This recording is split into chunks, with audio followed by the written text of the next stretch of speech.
ये कुछ प्रॉब्लम लेते हैं अपने।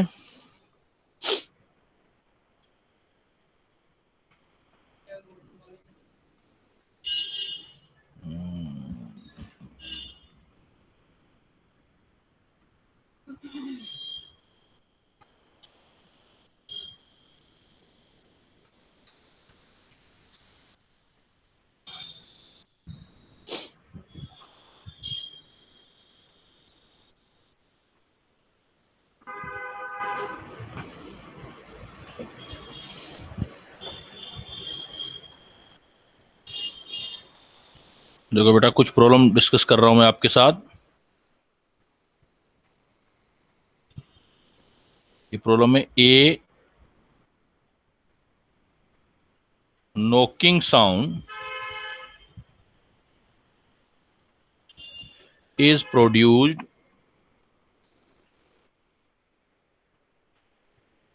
in the engine. A knocking sound is produced in the engine when the fuel,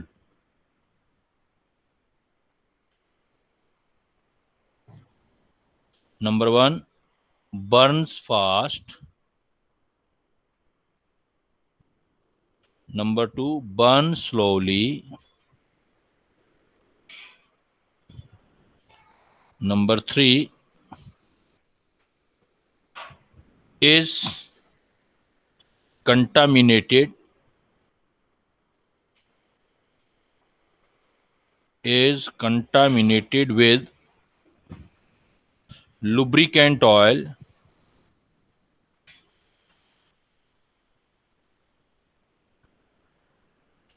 and fourth, contains some water.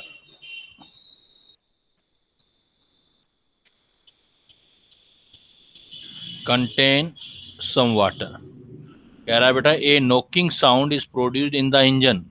कोई भी जो गाड़ी होती है, आपने इंजन की वर्किंग देखी होगी, थर्मोडायनेमिक्स में हमने पढ़ा है इंजन की वर्किंग। तो इंजन की वर्किंग में क्या होता है, जो फ्यूल होता है उसका कंबशन होता है। तो क्या केमिस्ट्री यूज होती है, देखो इसमें काफ़ी सारी केमिस्ट्री भी डिस्कस करते जाएंगे हर एक क्वेश्चन में।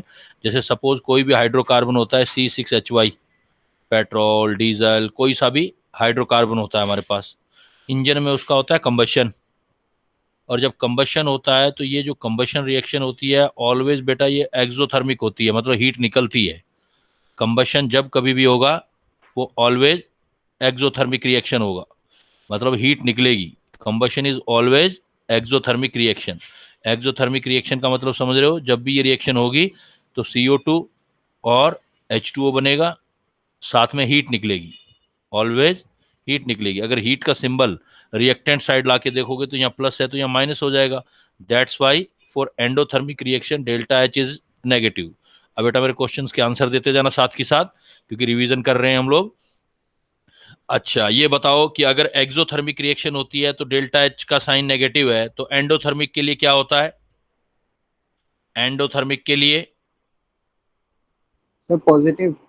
एंडोथर्मिक के लिए पॉजिटिव हो गया। अगर मैं इसको बोल दूं कि अभी आप जैसे आपने पढ़ा, ये एक्स्ट्रा नॉलेज करते जाते हैं साथ में, नॉलेज क्लाउड। आपने बोला कि सर डेल्टा H अगर नेगेटिव है तो हम इसको बोलते हैं exothermic reaction, correct.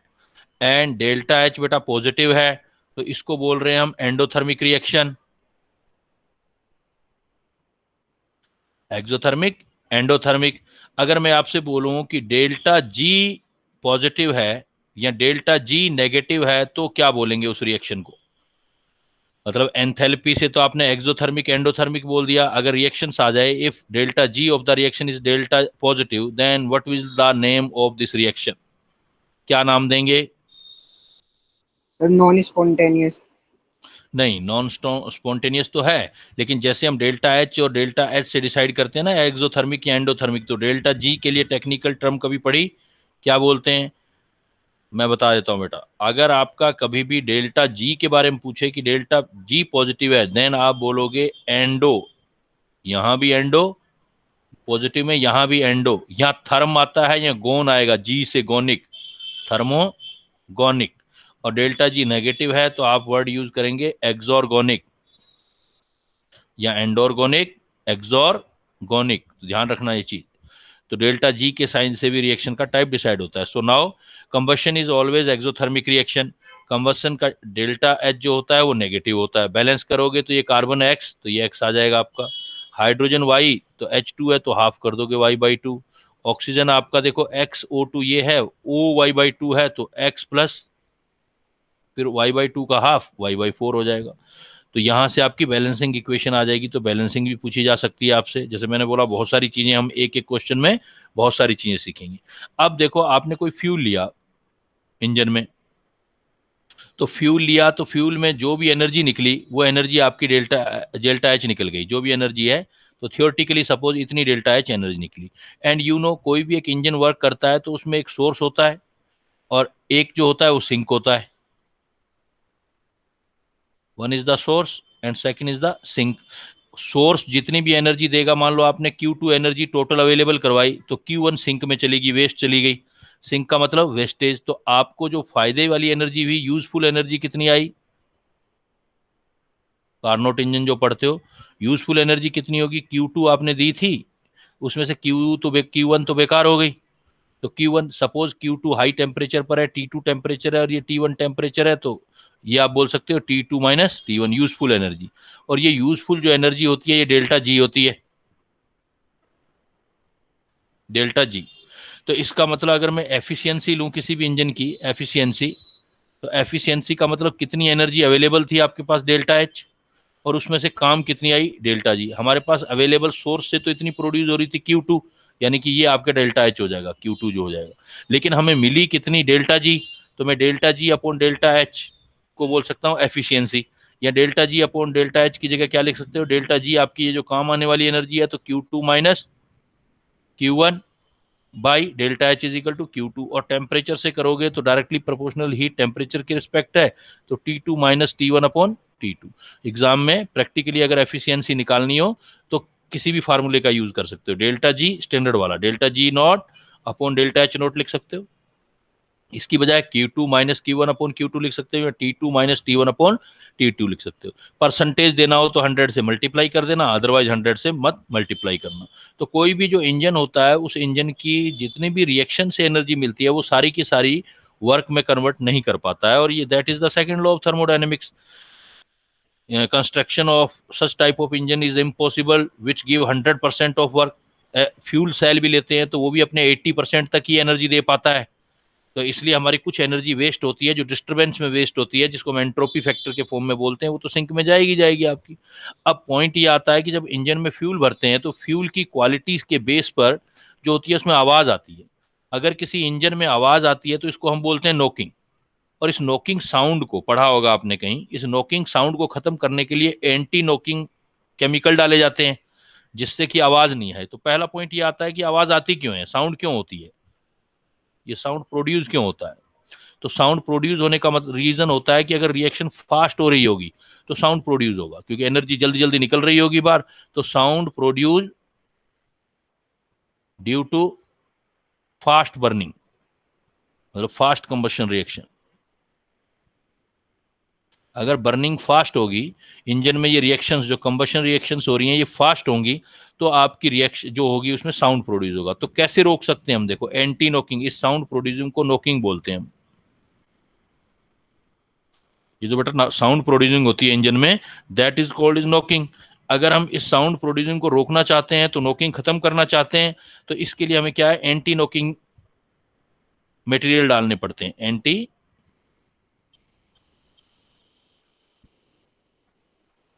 Knocking material, anti knocking material जो आवाज को प्रिवेंट करते हैं, कम करते हैं, प्रिवेंट द साउंड। और एंटी नोकिंग मटेरियल जो होते हैं टेट्रा इथाइल लेड या टेट्रा मिथाइल लेड, ये यूज करते हैं। टेट्रा मिथाइल लेड या टेट्रा इथाइल, तो TEL बोलते हैं इसको, शॉर्टकट में TEL यूज करते हैं, TML या TEL। टेट्रा इथाइल लेड जो होते हैं, लेड के साथ डायरेक्टली अटैच होता है कार्बन इथाइल ग्रुप। तो कोई भी ऐसा मटेरियल जिसमें मेटल के साथ डायरेक्टली कार्बन अटैच होते हैं उसको बोलते हैं OMC, organometallic compound. OMC, organometallic compound, इनको हम ओएमसी बोलते हैं। तो ये जो है हमारे पास ऑर्गेनो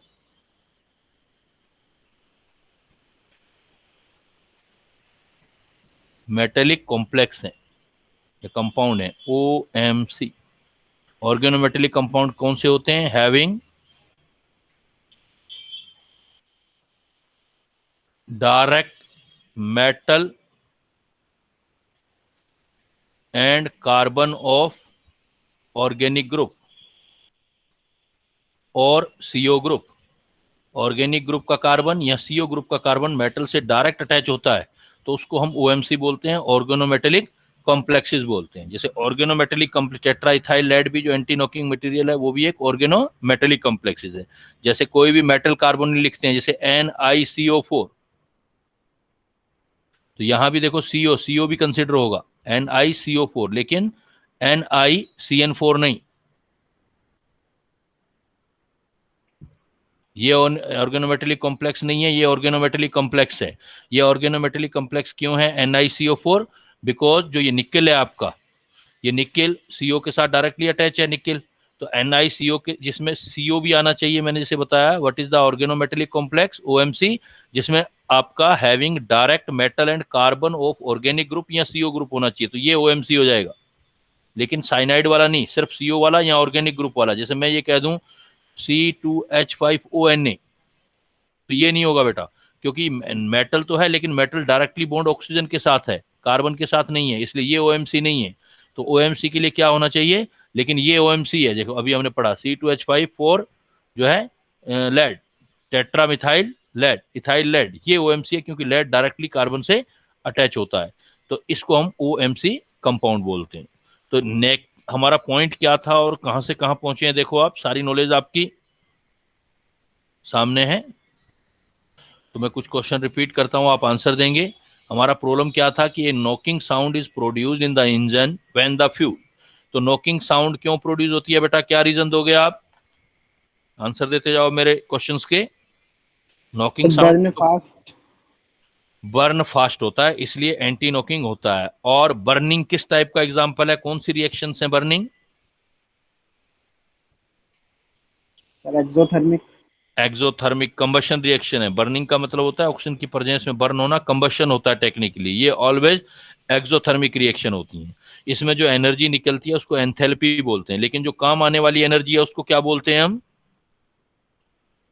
भाई किसी रिएक्शन में निकली जो एनर्जी वो तो एंथैल्पी होगी, लेकिन वो एनर्जी जो हम काम में ले पाएंगे, आगे यूज कर पाएंगे, जैसे गाड़ी को चलाने में जो एनर्जी यूज होगी उसको क्या बोलेंगे?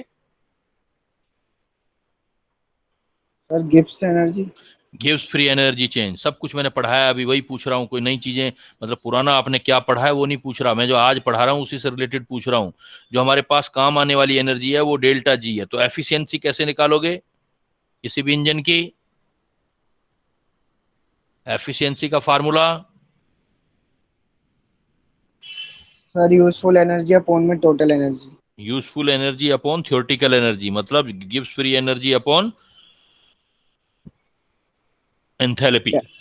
उसको आप Q2 minus Q1, T2 minus T1 by T2 करोगे। तो अगर नॉकिंग को रोकना है तो एंटी नॉकिंग मटेरियल कौन से डालते हो? सर TEL या TML। TEL, क्या फुल फॉर्म में TEL का? Tetraethyl lead. टेट्राइथाइलेड कौन सी कैटेगरी के कॉम्प्लेक्सेस हैं ये? एक ही बच्चा बेटा आंसर दे रहा है, दूसरे वो लोगों भी थोड़ा सा शर्म कर लो, थोड़ा सा बोल लो, पढ़ रहे हो तुम भी। टेट्राइथाइलेड कौन सी कैटेगरी का है? कौन से कॉम्प्लेक्सेस बोलते हैं इनको, टेट्राइथाइलेड को? Sir OMC। ओएमसी का फुल फॉर्म क्या है?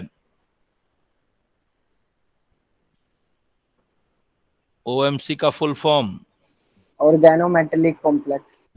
ऑर्गेनोमेटेलिक कॉम्प्लेक्स कौन से कंपाउंड को बोलते हैं, क्या डेफिनेशन होता है ऑर्गेनोमेटेलिक कॉम्प्लेक्सेस का? मान लो यही तो नहीं होंगे ना ऑर्गेनोमेटेलिक, बहुत सारे होंगे। तो क्या बताया था, क्या पहचान है ऑर्गेनोमेटेलिक कॉम्प्लेक्स की?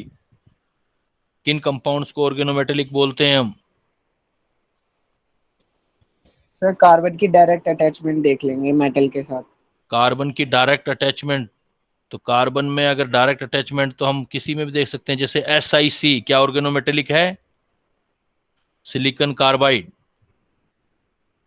No sir. तो कार्बन कौन से वाला होना चाहिए? जैसे सिलिकॉन कार्बाइड है, ये सिलिकॉन कार्बाइड, इसको कार्बोरंडम बोलते हैं। काफी हार्डेस्ट मटेरियल है सिलिकॉन कार्बाइड, इसमें भी सिलिकॉन कार्बन के साथ डायरेक्टली अटैच है। तो ये तो OMC नहीं होगा। तो कार्बन कौन से वाला होना चाहिए OMC में? डायरेक्ट तो अटैच होना चाहिए, लेकिन कौन से वाला कार्बन होना चाहिए? सर ऑर्गेनिक ग्रुप या फिर CO। ऑर्गेनिक ग्रुप या CO का होता है, तो उसको हम ऑर्गेनोमेटेलिक कॉम्प्लेक्सेस बोलते हैं।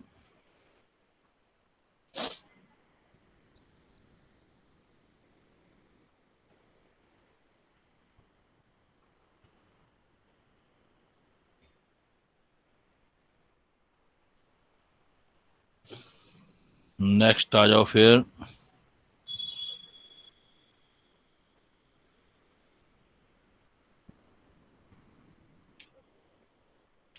नेक्स्ट प्रॉब्लम है आपका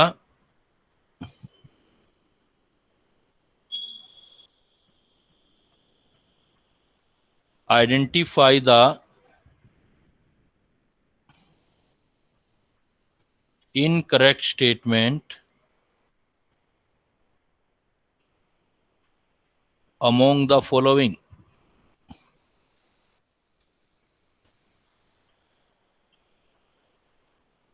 identify the incorrect statement among the following. पहला पॉइंट है salt bridge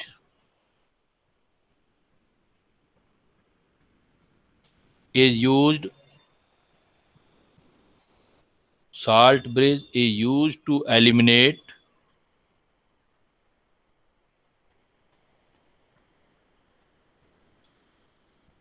liquid junction potential.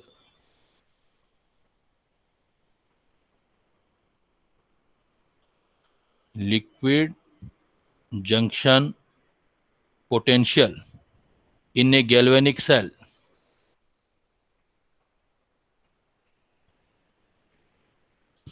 Second point है gives free energy change delta G is related with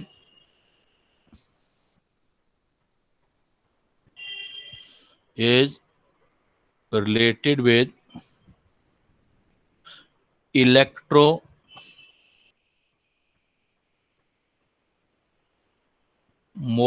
force E as delta G is equal to minus NF E cell. Third point,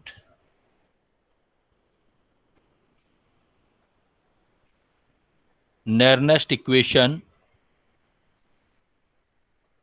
for single electrode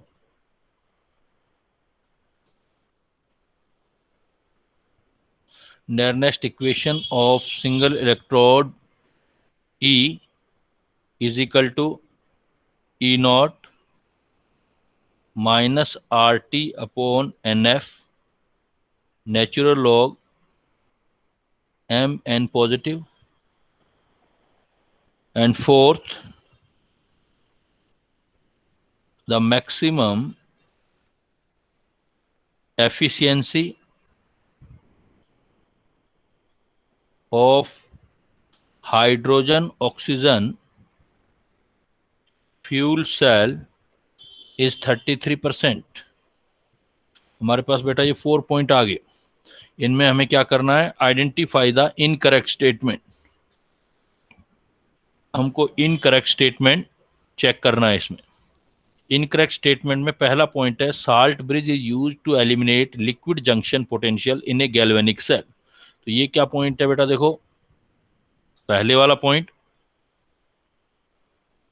हमारे पास एक कोई भी cell, कोई भी ऐसा devices जो आपकी केमिकल एनर्जी को, जो आपकी केमिकल एनर्जी है उसको इलेक्ट्रिकल एनर्जी में कन्वर्ट कर सकता हो।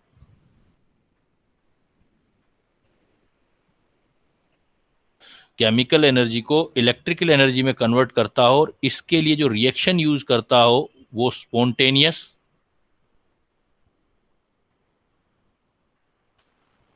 इनडायरेक्ट रिडॉक्स रिएक्शन यूज करता हो। Spontaneous indirect redox reaction use करके केमिकल एनर्जी को इलेक्ट्रिकल एनर्जी में कन्वर्ट करता हो, तो ऐसा जो सेल होता है उस सेल को हम बोलते हैं डेनियल सेल, या इसी को बेटा हम बोलते हैं गैल्वेनिक सेल, या इसी को हम बोल देते हैं वोल्टेइक सेल। तो ऐसे सेल को हम जो है केमिकल एनर्जी को इलेक्ट्रिक एनर्जी में कन्वर्ट करता है, उसको स्पॉन्टेनियस इनडायरेक्ट रिडॉक्स रिएक्शन से, तो उसको हम बोलते हैं डेनियल या गैल्वेनिक सेल। ये देखो इसका रिएक्शन जो है बेटा प्रोसेस है स्पॉन्टेनियस है, तो इसका मतलब ऐसे सेल के लिए जो भी डेनियल इलेक्ट्रोमेलिक या इलेक्ट्रोकेमिकल सेल भी बोलते हैं इसको, इलेक्ट्रोकेमिकल सेल। तो जब भी आपका इलेक्ट्रोकेमिकल सेल होगा, बिकॉज स्पॉन्टेनियस है, तो डेल्टा जी नेगेटिव रहेगा बेटा, और डेल्टा जी नेगेटिव है तो ई सेल हमेशा पॉजिटिव आएगा इसका, तभी because delta G is equal to, अभी आपने पढ़ा, minus n F E cell है, तो delta G n F E ये पॉजिटिव होगा, तभी तो ये टोटल नेगेटिव बनेगा, बिकॉज ये स्पॉन्टेनियस रिएक्शन होता है। और इसमें कोई भी अगर एक सेल की रिएक्शन लिखनी हो, कोई भी वन सेल है, जैसे मान लो एम है, एम सॉलिड है और आयन बना रहा है M n positive plus n electron, तो इसके लिए जो रिएक्शन यूज करते हैं वो ई सेल, नेरनेस्ट इक्वेशन होता है, E cell is equal to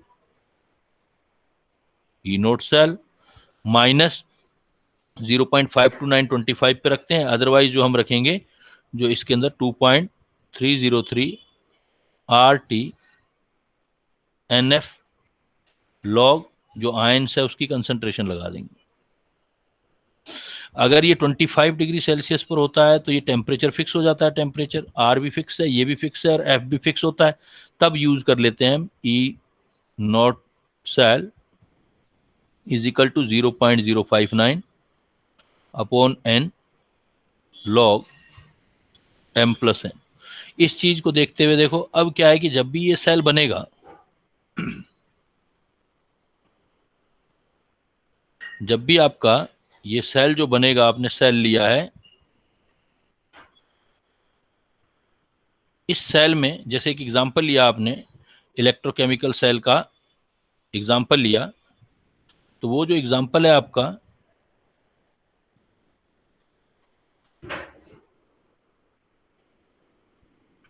hello बेटा आवाज आ रही है मेरी? हाँ जी सर। तो जो एग्जांपल लिया आपने,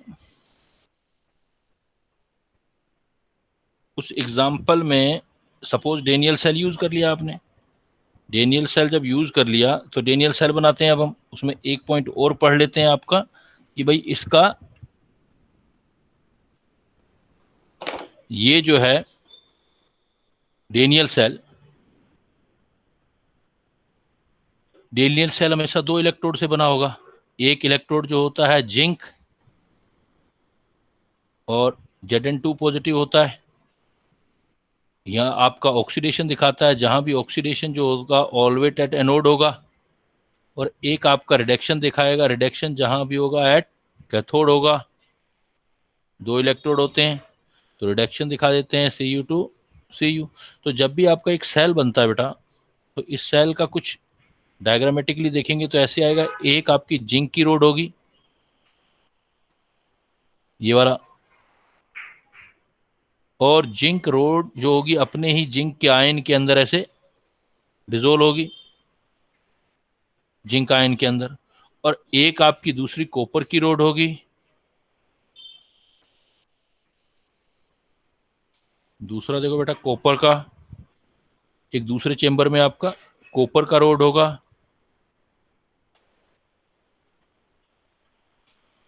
और कॉपर के रोड के अंदर कॉपर का सॉल्यूशन होगा।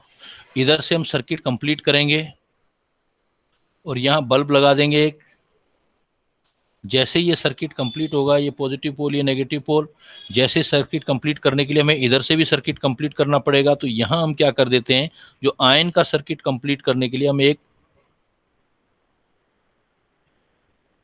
बबल गम जैसा मटेरियल होता है उसको हम डाल देते हैं, ऐसे उसको फोल्ड करके, यू ट्यूब करके, और ये जो बना होता है ये मेड बाय अगार अगार, एक केमिकल होता है, ट्रीज से मिलता है, अगार अगार केमिकल यूज कर देते हैं। और इसके अंदर सॉल्ट भरी हुई होती है, containing salt of ions of equal mobility.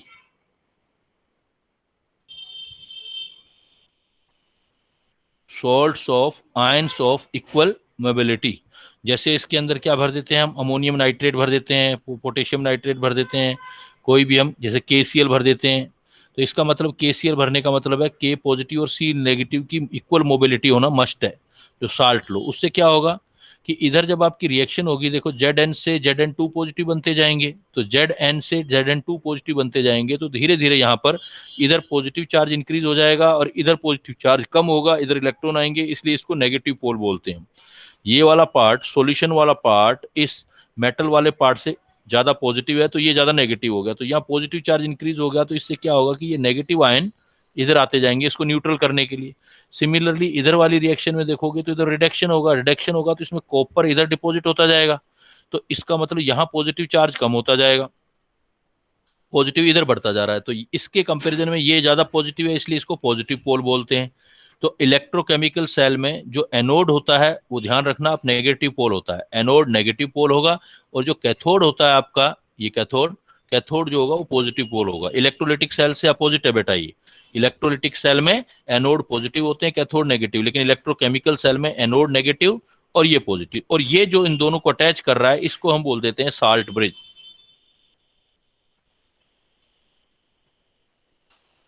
दोनों को जोड़ने वाला साल्ट ब्रिज है। साल्ट ब्रिज का काम क्या हुआ, एक तो सर्किट को कंप्लीट किया, electric circuit to complete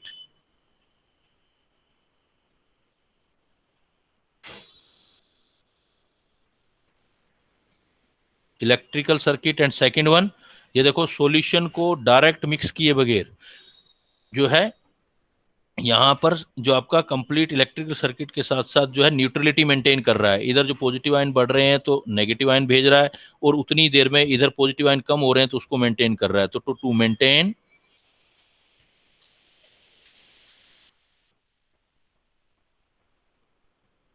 electrical neutrality. तो ये क्या करता है, ये देखो लिक्विड जंक्शन को एलिमिनेट कर रहा है, दोनों को मिक्स नहीं होने दे रहा, दोनों लिक्विड को मिक्स नहीं होने दे रहा, तो साल्ट ब्रिज दोनों को मिक्स नहीं होने दे रहा है। और इसीलिए हमने बोला था रिडॉक्स रिएक्शन तो है, एक जगह ऑक्सीडेशन हो रहा है, एक जगह रिडक्शन हो रहा है, लेकिन एक ही चेंबर में नहीं हो रहा, इसलिए इसको इनडायरेक्ट रिडॉक्स बोलते हैं। और रिएक्शन अपने आप हो रही है, इसलिए हम इसको स्पॉन्टेनियस इनडायरेक्ट रिडॉक्स ओवरऑल हम बोलते हैं। जैसे सर्किट कंप्लीट होगा बल्ब जलने लग जाएगा, इसका मतलब ये इसकी केमिकल एनर्जी इसकी इलेक्ट्रिक एनर्जी में कन्वर्ट हो रही है। तो बेटा अब देखो, आप जो चीजें मैंने सारी बताई वो सब इस पर अप्लाई करो। आप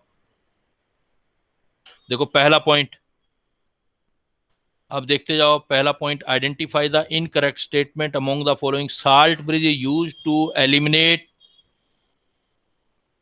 liquid junction potential in galvanic cell. सही है या गलत हुआ बेटा? अब ये बताते जाओ। Salt bridge is use to eliminate liquid junction potential in a galvanic cell, कि साल्ट ब्रिज दोनों ओर के सॉल्यूशन के लिक्विड को मिलने नहीं दे रहा है, एलिमिनेट कर रहा है, मिलने से बचा रहा है। क्या ये सही है या गलत है? सही सही है है बेटा, सर। क्योंकि दोनों लिक्विड को अलग अलग कर रहा है, और इसी लिक्विड को अलग अलग करने वाली बात को हमने क्या बोला है, अब एक दूसरे वर्डिंग में भी हमने बोला है कि लिक्विड जंक्शन एलिमिनेट हो रहे हैं, इसीलिए इसको हमने बोला है डायरेक्ट की बजाय इनडायरेक्ट रिडॉक्स। इसलिए हमने बोला था ना कि ये सेल जो होते हैं रिडॉक्स रिएक्शन करते हैं, लेकिन इनडायरेक्ट करते हैं, डायरेक्ट मिक्सिंग नहीं है, एक ही सेल चैम्बर में रिएक्शन नहीं हो रही, एक ही चैम्बर में रिएक्शन नहीं हो रहा, इनडायरेक्ट रिडॉक्स, और अपने आप हो रहा है, इसलिए हमने वर्ड यूज किया था स्पॉन्टेनियस। इसकी जगह अगर ये वर्ड वर्ड सर भी यूज होता तब भी ओके था, एलिमिनेट लिक्विड जंक्शन की जगह स्पॉन्टेनियस इनडायरेक्ट रिडॉक्स। क्लियर? हाँ कुछ पूछ रहे थे, कुछ बोल रहे थे, बोलो। सर उसमें गैल्वेनिक वाले में सर कोई सा और भी सॉल्ट यूज होता है ना केसीएल के अलावा, कि कोई केसीएल ही कोई होता है? भी ऐसे आयन साल्ट यूज हो सकते हैं जिनके दोनों आयन की मोबिलिटी इक्वल हो, क्योंकि इसका मेन काम क्या है, इसका मेन काम है इलेक्ट्रिकल न्यूट्रलिटी मेंटेन करना। तो जितनी देर में एक आयन नेगेटिव इधर चला गया, नेगेटिव इधर जाते हैं और पॉजिटिव इधर आते हैं, तो दोनों की स्पीड मोबिलिटी भी सेम होनी चाहिए। तो कोई भी ऐसा सॉल्ट यूज कर सकते हो। तो ऐसे सॉल्ट में potassium chlorate, AgNO3, silver nitrate, है ना, KNO3, पोटेशियम नाइट्रेट, तो इनकी मोबिलिटी बराबर होती है सबकी। अमोनियम नाइट्रेट, बहुत सारे यूज हो सकते हैं जिनके आयन की मोबिलिटी बराबर हो। पर आयन की मोबिलिटी कैसे चेक करेंगे, ये तो हमें वी हैव टू लर्न, क्योंकि हमें ऐसे तो पता नहीं होगा मोबिलिटी का, क्योंकि हमारे पास कोई वो वैल्यूज तो याद नहीं कर रखी, इसलिए हमें याद करने होंगे। एटलीस्ट जितने एनसीईआरटी में दिए हुए हैं वो हमें याद करने होंगे। क्लियर? तो देखो पहला पॉइंट यस आपका, sir. Salt bridge is use to eliminate liquid junction potential galvanic cell, ये तो करेक्ट हो गया। दूसरे पॉइंट पे आ जाओ, delta G is related with electromotive force, delta is equal to NFE cell, ये भी करेक्ट हो गया। अभी पढ़ाई था थोड़ी देर पहले, delta G is equal to NFE cell. Nernst equation of single electrode, ये भी सही हो गया। E is equal to E naught 2.303 नहीं दे रखा, क्योंकि नेचुरल लॉग लगा रखा है। अगर लॉग बेस 10 लगाता तो 2.303 दे देता, तो ये भी सही हो गया। और ये बात देखो, अभी थोड़ी देर पहले मैंने आपको बताई थी, मैक्सिमम एफिशिएंसी फ्यूल सेल की होती है, और वो कितनी बताई थी अभी मैंने? अभी आपको बताया था मैंने कि 70% से 80% से ऊपर जाता है, 70-80%। तो ये चीज 33% कह रहा है, इसका मतलब ये बात गलत हो गई। फ्यूल सेल जो होते हैं, फ्यूल सेल का जो एफिशिएंसी है, वो अभी तक जितने भी सेल बने हैं उन सब में मैक्सिमम है, वो 33% नहीं है, वो 80% तक चला जाता है। और आपकी एनसीईआरटी में 70 दे रखा है, तो 70 तक करोगे आप तो 70% भी क्रॉस कर जाता है मैक्सिमम। तो ये आपका पॉइंट जो हो गया वो इनकरेक्ट हो गया। तो देखो एक एक, अब एक्चुअली मैं क्या सिखा रहा हूं आज आपको, अभी आपके टेस्ट होंगे, डिस्कशन होंगे, मैं आपको ये सिखा रहा हूं कि आपका काम सिर्फ क्वेश्चन को करना नहीं है, उस क्वेश्चन में जितने पॉइंट्स आए हैं वो सारे के सारे आपके क्रिस्टल क्लियर होने चाहिए, कि एक एक पॉइंट का मतलब सर क्लियर होना चाहिए। हाँ बोलो। सर हमारी क्लास खत्म होने के बाद टेस्ट सीरीज भी चलेंगे? हाँ बेटा, टेस्ट तो होंगे ना, फिर उनके डिस्कशन भी होंगे, वो आपके पास नहीं शेड्यूल आ जाएगा। सर, कह वो रहे थे आप, 25 तक की क्लास चलेगा। नहीं क्लास तो चलेगा, लेकिन उसके बाद फिर टेस्ट वेस्ट दोगे ना आप, वो आप बात कर लेना उनके साथ। जहाँ एडमिशन डिपार्टमेंट था ना, जिसने एडमिशन किया था आपका, वो आपको पूछ के जी बता सर। दें, या वो उसमें डाल देना, वो आपका क्या है, वो फीडबैक वाला है ना एक पॉइंट, पता नहीं सर, फीडबैक का तो पता नहीं कहाँ है।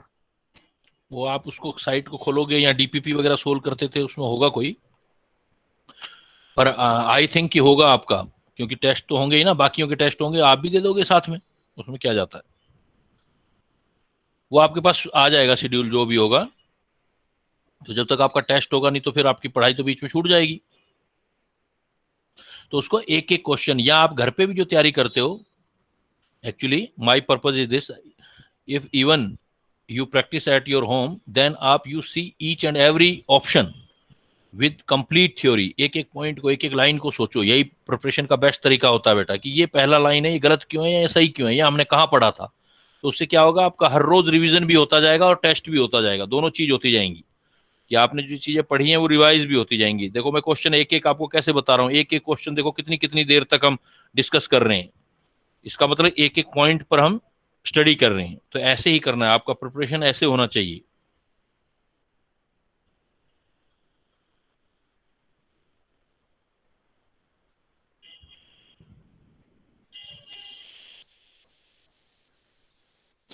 नेक्स्ट पॉइंट देखो,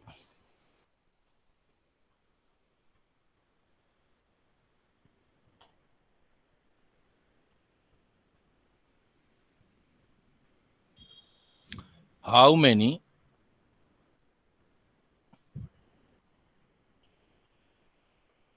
geometrical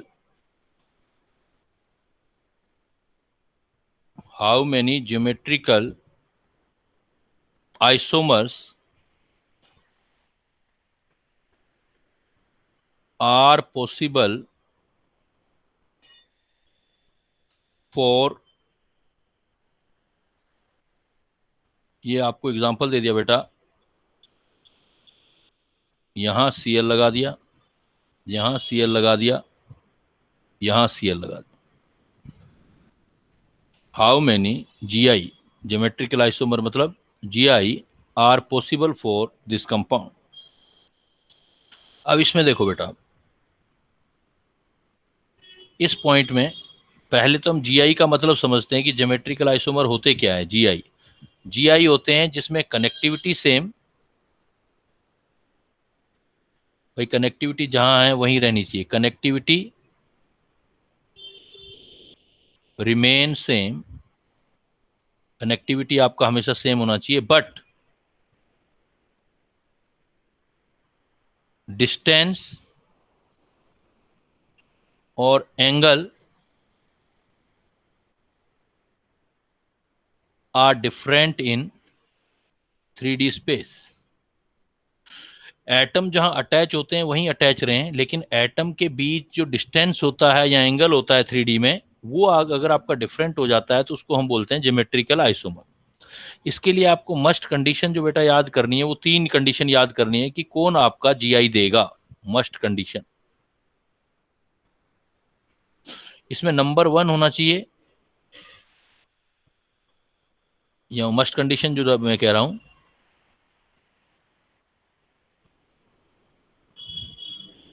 रोटेशन रेस्ट्रिक्टेड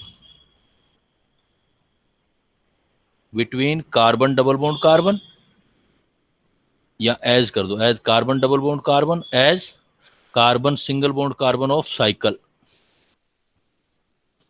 जहां भी डबल बॉन्ड हो, कार्बन हो, नाइट्रोजन हो, कोई भी डबल बॉन्ड होना चाहिए, कार्बन नाइट्रोजन हो, तो जहां पर भी आप पहला कंडीशन आपने चेक करना है कि कार्बन डबल बॉन्ड कार्बन होना चाहिए, मतलब 2 एटम के बीच डबल बॉन्ड होना चाहिए, और या फिर साइकिल है तो उसका एटम होना चाहिए साइकिल के। Second,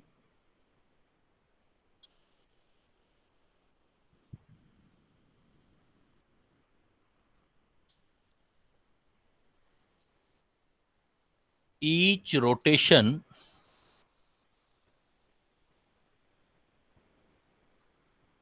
restricted site have to different group।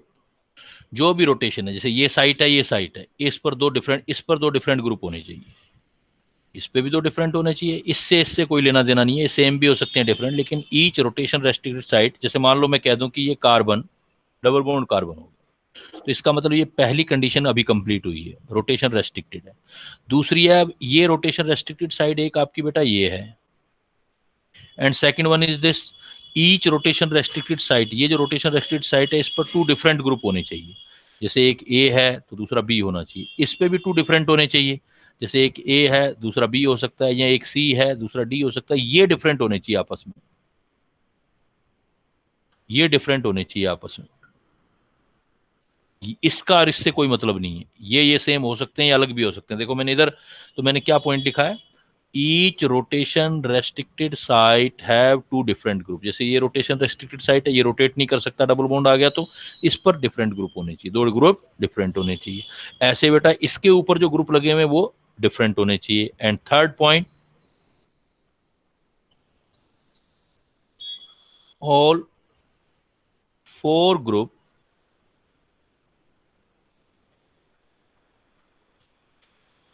attached on rotation restricted site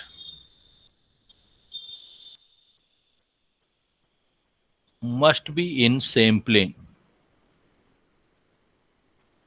जो भी ये ग्रुप है 1 2 3 4, जैसे अब कॉपी में जैसा दिखाई दे रहा है ऐसा ही होना चाहिए, ये जो ग्रुप होने चाहिए ये सेम प्लेन में होने चाहिए। सेम प्लेन का मतलब क्या है यहाँ पर, कि जैसे आप कॉपी में लिख रहे हो तो कॉपी के ऊपर ही होने चाहिए, तो ये कहाँ होते हैं, as at alternative double bond. कैसे, जैसे मान लो मेरे पास एक ही डबल बॉन्ड है, जैसे कार्बन डबल बॉन्ड कार्बन, इस पर ग्रुप लगे हुए हैं ए बी, इसका मतलब ये एक ही है तो ये सेम ग्रुप में होंगे, ये चलेगा।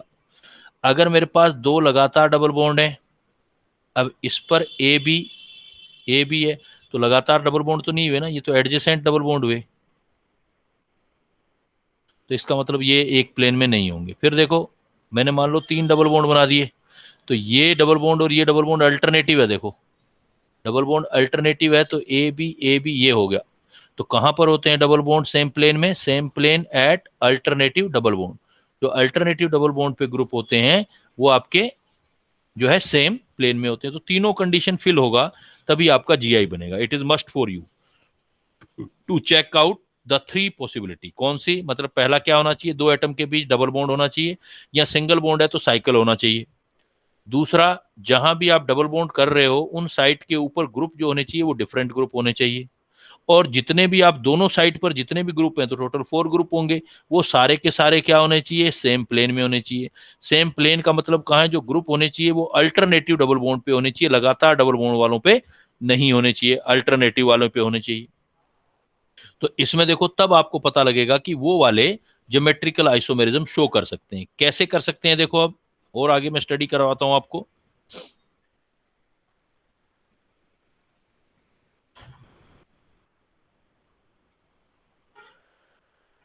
हालांकि देखो आपके 2 साल का कोर्स था, फिर भी मैंने ट्राई किया है जितनी क्लासेस हैं उनमें मैक्सिमम आपके क्वेश्चन निकले।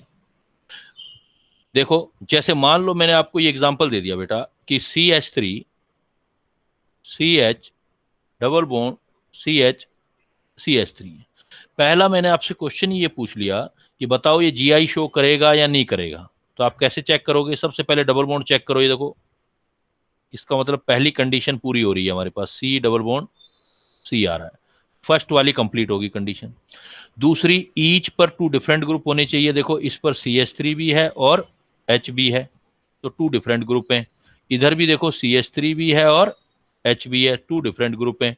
तो इस पे भी दोनों डिफरेंट ग्रुप हैं, इस पे भी दोनों डिफरेंट ग्रुप हैं, सेकंड कंडीशन कंप्लीट होगी। और एक ही डबल बॉन्ड है तो ये क्लियर है कि ये सेम प्लेन में होंगे, थर्ड भी कंप्लीट होगी। इसका मतलब ये जीआई देगा आपको, ये कंपाउंड आपको ज्योमेट्रिकल आइसोमेरिज्म देगा। अब देगा तो बनाओगे कैसे? देखो कैसे बनाओगे, देखो C double bond C fix कर लो, सपोज ये बना लिया CH3 और H। अब ये जो एंगल है बेटा आपका, ये वाला एंगल, ये 180 डिग्री एंगल है, ये ऐसे जाएगा तो 180 डिग्री एंगल है। तो आप देखो कनेक्टिविटी सेम रहनी चाहिए, एंगल चेंज होना चाहिए। अगर मैं यहाँ ये CH3 है, इधर वाला CH3 इधर रख देता हूं तो दोनों CH3 180 डिग्री पर है, लेकिन फार डिस्टेंस पे है। और दूसरी पॉसिबिलिटी, इसको तो फिक्स रखो आप, इधर वाले को CH3 को, और इसको H को फिक्स रखो। अब ये वाला डिस्टेंस 180 डिग्री है, यहां पर CH3 था तो यहां भी आपने क्या रख दिया? CH3। अब की बार यहां H रख दो तो अपने आप ही 2 अरेंजमेंट बन गए ना। एक CH3 इधर आ जाएगा अब आपका, CH3 इसका इधर आ गया है तो H इधर आ जाएगा। इसके अलावा आप अरेंजमेंट नहीं बना सकते बेटा। देखो आप, तो दोनों में फर्क क्या है? देखो यहां भी कार्बन के ऊपर CH3 और H, यहां भी CH3 और H, तो यहां भी कार्बन के ऊपर CH3 और H, यहां भी कार्बन के ऊपर CH3 और H। फर्क क्या है? कनेक्टिविटी तो सेम है, तभी तो मैंने बोला था ज्योमेट्री के में कनेक्टिविटी क्या रहना चाहिए? सेम रहना चाहिए कनेक्टिविटी। लेकिन डिफरेंट क्या होना चाहिए? डिस्टेंस। इसमें देखो CH3 के बीच ये डिस्टेंस जा रहा है, यानी कि ये एंगल जा रहा है 180 डिग्री पर, और इसमें देखो ये वाला एंगल जा रहा है, तो ये वाला एंगल जा रहा है आपका इसमें 120 डिग्री पर। तो यहाँ आप डिस्टेंस से भी देख लो, यहाँ एक दूसरे से दूर है, यहाँ एक दूसरे से पास हैं, तो इसका मतलब 2 डिफरेंट आइसोमर बन गए। अब 2 डिफरेंट आइसोमर पास में होते हैं, CH3 पास में, तो इसको सिस बोल देते हैं। जो दूर होते हैं तो उसको ट्रांस बोल देते हैं। तो पास वाले को सिस, दूर वाले को ट्रांस बोल देते हैं हम। तो 2 ज्योमेट्रिकल आइसोमर हमारे बन गए। तो इस टाइप से आपको ज्योमेट्रिकल आइसोमर बनाने होते हैं। अब ज्योमेट्रिकल आइसोमर जब बनाने हैं आपको, तो अब आपका जो क्वेश्चन था वो ये वाला था कि आपको ये दिया हुआ था कि आपको ये देखना था कि इस ज्योमेट्रिकल आइसोमर को कैसे बना सकते हो। तो देखो बना के देखो, और कोई तरीका तो है नहीं। तो कैसे बनाएंगे बेटा? देखो it is very tedious work, notes very simple. उसने आपको स्ट्रक्चर दिया ये, तो स्केलेटन ये है और क्लोरीन आपको यहीं अटैच करने हैं। तो हम एक काम करते हैं, हम क्या करते हैं, पहले स्केलेटन बनाते हैं। ये बेटा हमारा स्केलेटन होगा। और तीनों CH3 को एक ही साइड रखते हैं। एक साइड का मतलब तीनों आप अबो साइड रख दो।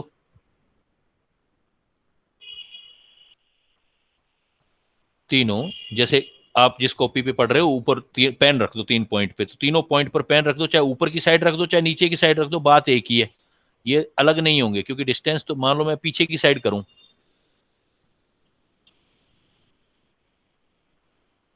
यहां पर है, इसका मतलब होता है अबो, और इसका मतलब होता है बिलो। तो ये दोनों अलग अलग नहीं है बेटा, दोनों सेम है। क्यों? क्योंकि यहां पर देखो तीनों के बीच डिस्टेंस जितना यहां आएगा वहां यहां भी उतना ही डिस्टेंस आएगा, बस ये है कि फर्क क्या है, ये तीनों साइड नीचे की तरफ होगी। जैसे हम क्या लेते हैं, एक हम टेबल लेते हैं बेटा, एक टेबल लेते हैं और टेबल के मान लो हमारे पास चार पाए हैं, चार उसकी टांगे हैं टेबल की। तो उन चारों के बीच जो आप डिस्टेंस निकालो, चार की बजाय उसको आप तिकोनी कर दो, तीन कर दो, आप तीन से सोचो आप। तो आपके तीन कोने वाली टेबल है, तीन पाए हैं उसके, तो आपने उसको सीधा रख दिया तब भी डिस्टेंस उतना आएगा, उल्टा रख दो चीज तो वही है, डिस्टेंस उतना आएगा। तो इसका मतलब एक अरेंजमेंट तो ये बन गया। दूसरा क्या करते हैं, हम किसी एक को अबो रहने देते हैं और दो को बिलो कर देते हैं, या ये कह दें एक को बिलो कर देते हैं, दो को अबो कर देते हैं, कोई फर्क वाली बात तो नहीं है, डिस्टेंस तो उतना ही आएगा। इसका मतलब ये और ये अरेंजमेंट आपका सेम हो गया, दूसरा अरेंजमेंट बन गया, लेकिन इससे अलग है। इसमें तीनों के बीच जितना डिस्टेंस है उसमें फर्क पड़ जाएगा, एक अबो है दो नीचे वाले हैं, तो ये डिस्टेंस और ये डिस्टेंस तो इक्वल आएगा इन दोनों का। ये लेकिन यहां पर जो था वो डिस्टेंस जो था ये वाला और ये वाला इक्वल था, लेकिन ये उसी की साइड में थे तो ये स्मॉल डिस्टेंस आएगा, और ये उससे पीछे चले गए तो ज्यादा डिस्टेंस आएगा, या एंगल के हिसाब से भी देख सकते हो। तो इसका मतलब दो अरेंजमेंट बन गए, ऊपर वाले ज्योमेट्रिकल आइसोमर के दो और बनेंगे। जितने आपके दिमाग में आता है, ये काफी, मैंने जैसे बोला, काफी टिपिकल वर्क है, इस पर काफी होमवर्क चाहिए होता है करने के लिए कि भाई सही देखना है गलत, उसके लिए 3D भी क्लियर होना चाहिए, उसके लिए रूल रेगुलेशन होते हैं, काफी लंबा टॉपिक होता है, मतलब 5-7 दिन का एक टॉपिक ही होता है वो, 5-7 डेज का। तो बट हमें क्या है कि अभी जो है अभी शॉर्टकट में सीखना है, तो आप अरेंजमेंट बना के देखा करो, डिस्टेंस बना के देखा करो, कितना डिस्टेंस आता है उसके हिसाब से। अलग अलग डिस्टेंस आता है, कनेक्टिविटी सेम है तो जीआई है, अगर नहीं आता है तो इसका मतलब नहीं है जीआई। तो ये आपके दो जीआई बनेंगे, एक तो तीनों एक ही डायरेक्शन में, चाहे वो अबो हो चाहे बिलो हो, इसमें एक अबो की डायरेक्शन में और दो दूसरी डायरेक्शन में, तो आपके 2 जीआई बन जाएंगे। आंसर आएगा 2, अगर ऐसा क्वेश्चन आ जाए। और कोई आपके दिमाग में आता है तो बना के देख सकते हो, या सपोज आप बोलो मैं एक्सप्लेन करता हूं कि वो क्यों नहीं होगा अरेंजमेंट, कोई अगर आता है तो आप बताओ कि सर ऐसे रख के देख लो, अगर कोई मन में आ रहा है।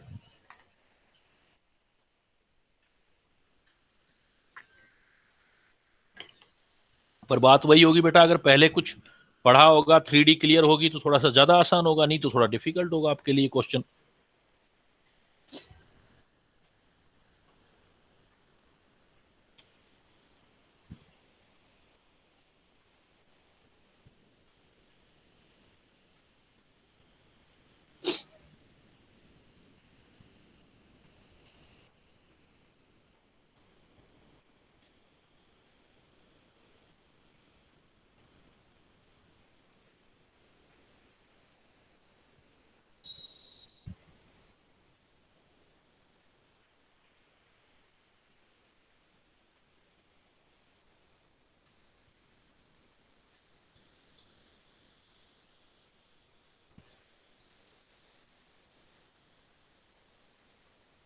Next problem,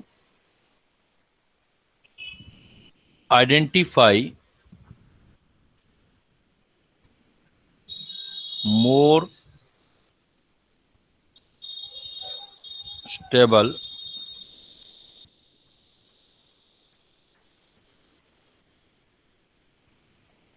canonical structure. Canonical का मतलब रेजोनेटिंग ही होता है।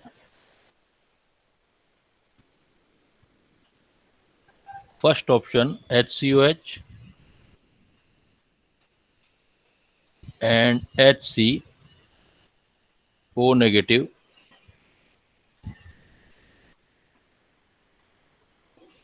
OH। second option CH2, C triple bond CH,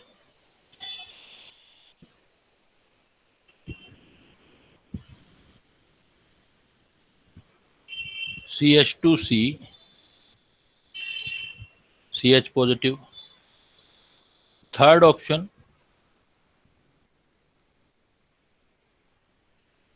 CH2 positive, ये नेगेटिव आ जाएगा।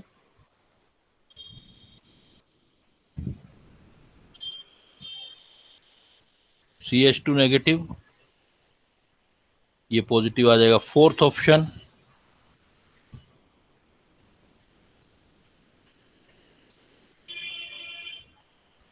यहाँ O दे दिया, यहाँ N दे दिया, H दे दिया,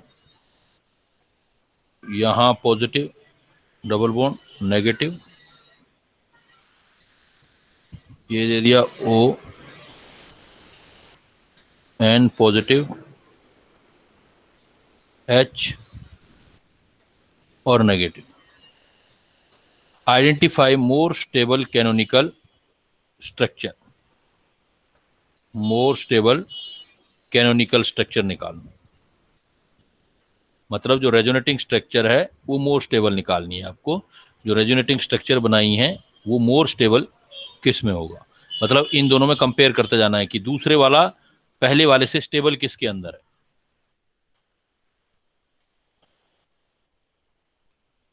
तो बेटा मैं इसमें आपको ऐसा कभी भी क्वेश्चन आ जाए, ये रेजोनेटिंग स्ट्रक्चर का रेजोनेंस का है, तो इसमें सबसे पहला पॉइंट तो ये देखा करो, हमेशा कोई भी अनचार्ज स्पीसीज है, पहला पॉइंट यही देखा करो। जब भी कोई अनचार्ज होगा वो चार्ज वाले से हमेशा ज्यादा स्टेबल होगा, अनचार्ज चीज होगी चार्ज वाले से हमेशा ज्यादा स्टेबल होगी। अमोंग चार्ज स्पीसीज, अगर मान लो चार्ज ही आ जाए आपके पास, स्पीसीज ही चार्ज हो, तो जिसका ऑक्टेट कंप्लीट ऑक्टेट होगा,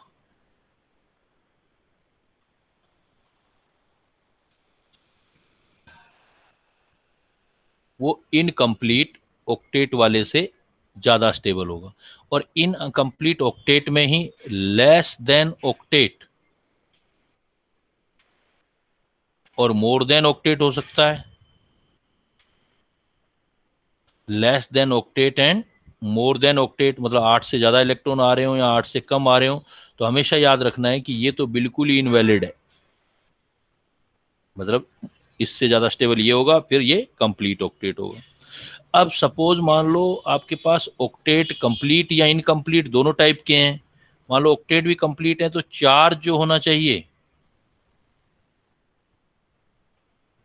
जैसे नेगेटिव है, negative charge on more electronegative, वो ज्यादा स्टेबल होगा negative charge on less electronegative पर। मतलब नेगेटिव चार्ज उसके ऊपर होना चाहिए जहां पर इलेक्ट्रोनेगेटिविटी ज्यादा है, या पॉजिटिव चार्ज क्या कह सकते हो, सिमिलर पॉइंट को आप ये भी बोल सकते हो, इसी पॉइंट को आप ये भी कह सकते हो। और पॉजिटिव चार्ज है वो होना चाहिए ऑन लेस इलेक्ट्रोनेगेटिव पर, एज कंपेयर टू अगर आपका positive charge on more electronegative पर है। अब पॉइंट आता है कि ये ऑक्टेट कैसे चेक करते हैं, फिर ये भी एक बड़ी प्रॉब्लम होती है कुछ स्टूडेंट्स के लिए, है तो नहीं है लेकिन प्रॉब्लम बना लेते हैं हम। अगर कार्बन है, कार्बन के 4 बॉन्ड हैं, तो इसका मतलब ऑक्टेट कंप्लीट है। अगर आपके 3 बॉन्ड हैं और लोन पेयर है तब भी ऑक्टेट कंप्लीट है। और अगर कार्बन पर आपके सिर्फ 3 बॉन्ड ही हैं, लोन पेयर नहीं है, तो ये इनकम्प्लीट है। तो इन दोनों केसेस में होगा कार्बन के केस में इनकम्प्लीट ऑक्टेट। मतलब कार्बन के केस में देखना है तो कार्बन के बॉन्ड 4 से कम हो, लोन पेयर नहीं हो, तो इनकम्प्लीट ऑक्टेट। और इधर देखो ये दोनों ही कंप्लीट ऑक्टेट, दोनों ही कार्बन कंप्लीट ऑक्टेट हैं, 1 2 3 4 5 6 7 8 1 2 3 4। इन दोनों में लेकिन स्टेबल कौन होगा, बिकॉज ये आपका क्या है, ये अनचार्ज है, इसमें कोई चार्ज नहीं है, और ये दोनों स्पीसीज चार्ज है। चार्ज में ये कंप्लीट ऑक्टेट है, ये इनकम्प्लीट है, तो ये स्टेबिलिटी ऑर्डर आ जाएगा। स्टेबिलिटी ऑर्डर हम ऐसे चेक कर लेंगे। तो इन रूल को आपने दिमाग में रखना है और सीक्वेंस वाइज चलना है। अब आप देखो इन पर अप्लाई करो जो मैंने आपको क्वेश्चन दिया है, ऐसा कोई भी क्वेश्चन आएगा, अगर आपका कॉन्सेप्ट क्लियर हो गया तो आपका कभी भी गलत नहीं जाएगा। बेटा फर्स्ट ऑप्शन देखो अच्छी तरीके से। फर्स्ट ऑप्शन में कैनोनिकल स्ट्रक्चर मतलब रेजोनेटिंग स्ट्रक्चर बनाया आपने जो, तो दोनों में कौन सा रेजोनेटिंग स्ट्रक्चर उसका उसको बनाने वाले से ज्यादा स्टेबल रहेगा या कम स्टेबल रहेगा, और रीजन भी बताते जाओ बेटा मुझे, तो काफी कुछ चीजें सीख जाओगे आप इसी क्वेश्चन से। फर्स्ट ऑप्शन में टेल मी, फर्स्ट ऑप्शन में जो रेजोनेटिंग स्ट्रक्चर बनाया है आपने, ये आपका पेरेंट है और ये उसका रेजोनेटिंग या कैनोनिकल स्ट्रक्चर है। तो ये वाला और इसको कंपेयर करो, इन दोनों में कौन सा ज्यादा स्टेबल होगा और क्यों होगा?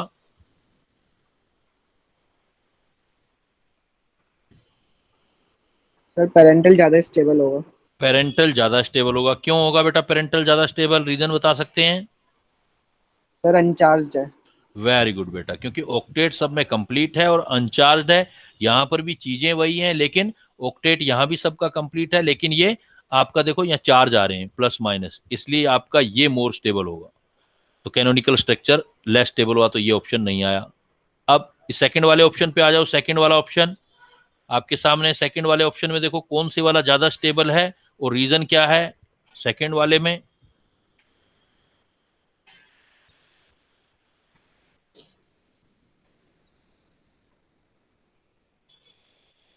सोचो जरा, दिमाग लगाओ, पॉन्डरिंग करो, विचार करो दोनों पर, रीजन ढूंढो क्या हो सकता है और क्यों, वाई एंड हाउ।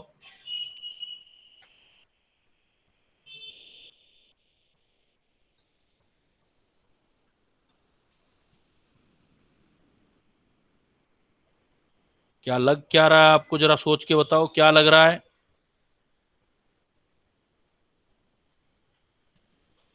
सब कुछ पुराने नॉलेज से रिलेटेड नहीं है बेटा। मैंने अभी already I I have discussed with you everything, उसी से निकल आएगा। अगर मेरी बातें अभी जो मैंने बताई है ध्यान से सुनी है, तो वहीं से आंसर है, वही है सारे पॉइंट। तो सेकंड वाले ऑप्शन में पेरेंट्स ज्यादा होगा या कैनोनिकल स्ट्रक्चर ज्यादा स्टेबल होगा?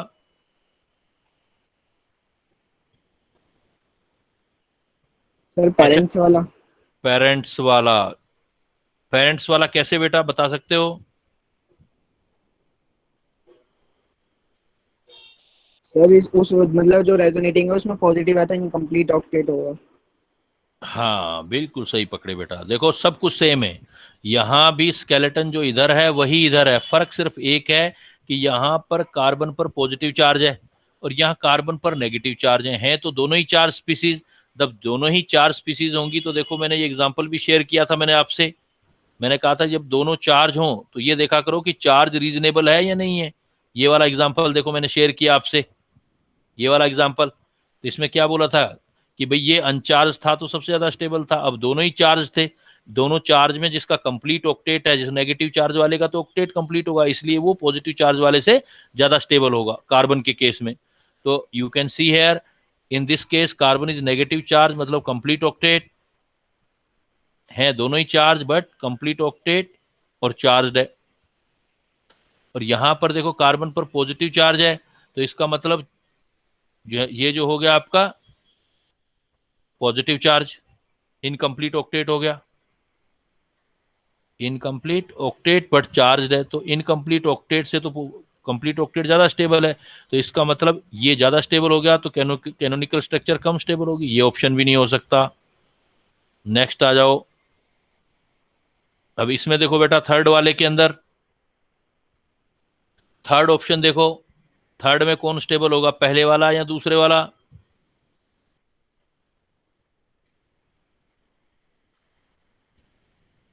मतलब पेरेंट्स ज्यादा स्टेबल होगा या आपका कैनोनिकल स्ट्रक्चर ज्यादा स्टेबल होगा, और क्या रीजन रहेगा?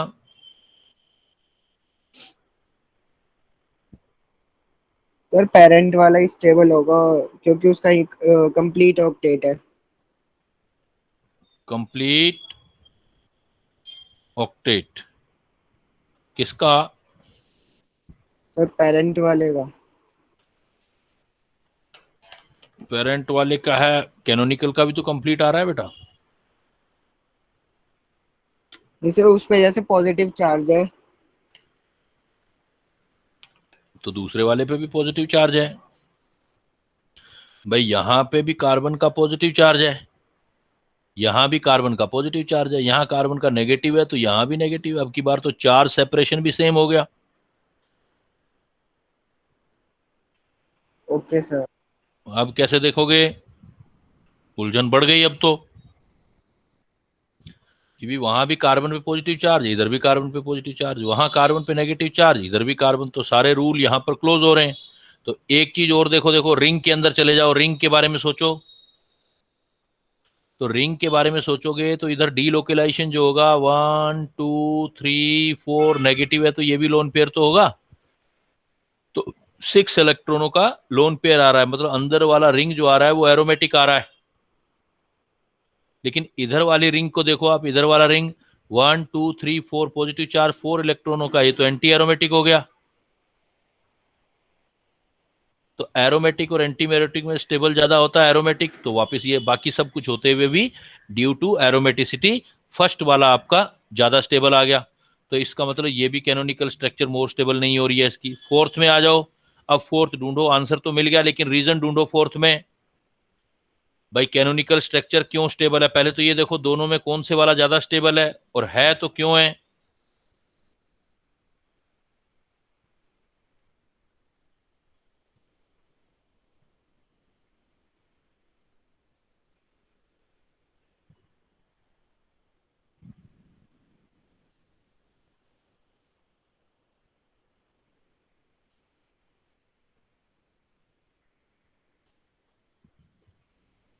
सर रेजोनेटेड वाला मोर स्टेबल है। रीजन बता सकते हो बेटा। सर सर पॉजिटिव ऑक्सीजन के ऊपर चार्ज जो पॉजिटिव है ना। वन ऑक्सीजन स्टेबल, के, हाँ बिल्कुल सही है बेटा। वन स्टेबल होता है ना सर।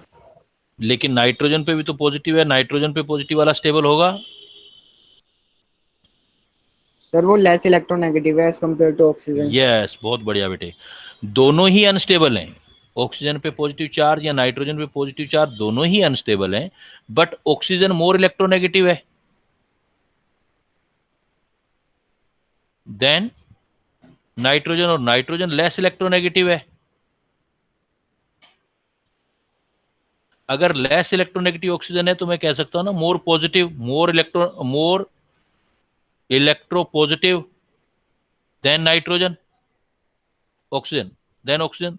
तो ऑक्सीजन की इलेक्ट्रॉन नेगेटिविटी ज्यादा है नाइट्रोजन से, तो इस पर नेगेटिव चार्ज होना चाहिए था, और इस पर पॉजिटिव कंपैरिजन में तो इस पे तो पॉजिटिव आ गया लेकिन इस पे नेगेटिव नहीं आया, इसलिए आप कहोगे कि ये मोर स्टेबल है।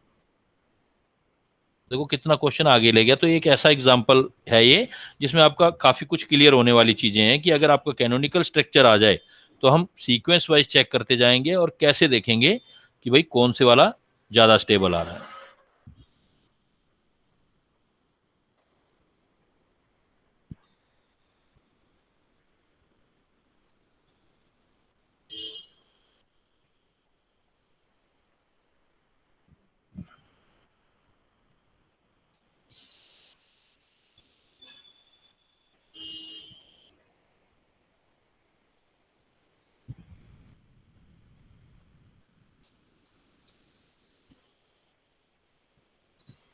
Next problem.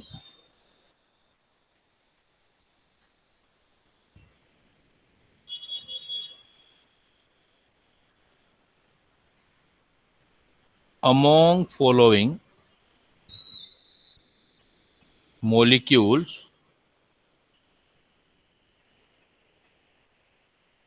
an SI bond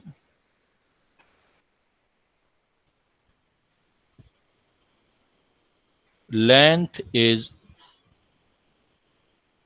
minimum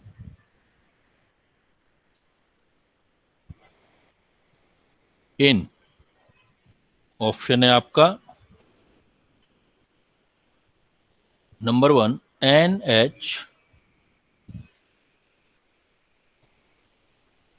SiH3 का ट्वाइस, सेकेंड है NH2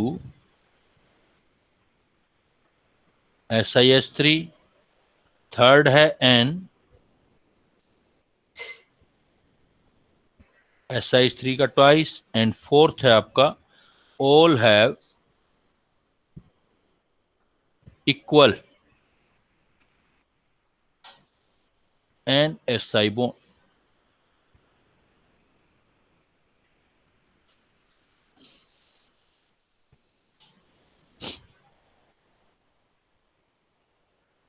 ये पॉइंट देखो बेटा, इसके अंदर बात जो हो रही है, अगर नाइट्रोजन अटैच होता है डायरेक्टली कार्बन के साथ, और कार्बन का ही नीचे वाला मेंबर है सिलिकॉन, नाइट्रोजन डायरेक्टली अटैच होता है सिलिकॉन के साथ। तो दोनों में फर्क क्या होता है कि नाइट्रोजन के पास जो होता है लोन पेयर होता है, और कार्बन जो होता है इसके पास no vacant orbital.